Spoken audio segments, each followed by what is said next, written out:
चलो चालू हो गई। हेलो गाइस, आप लोग देख सकते हैं मैं वॉच मंगाया हूँ। ये क्रेडिट कार्ड मेरा था ना, वो SBI का, उसी में का आया है ये। ठीक है, उसी का कूपन था, उसी का आया है। इसमें से मेरे कूपन मिला था तो मैं बुक किया था, उसी में निकला है ये मेरे क्रेडिट कार्ड का कूपन है ये। इसको चालू कैसे करते हैं वो देखते हैं।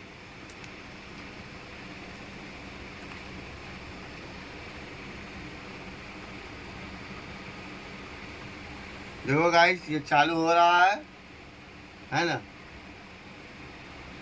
आप लोग देख सकते हैं।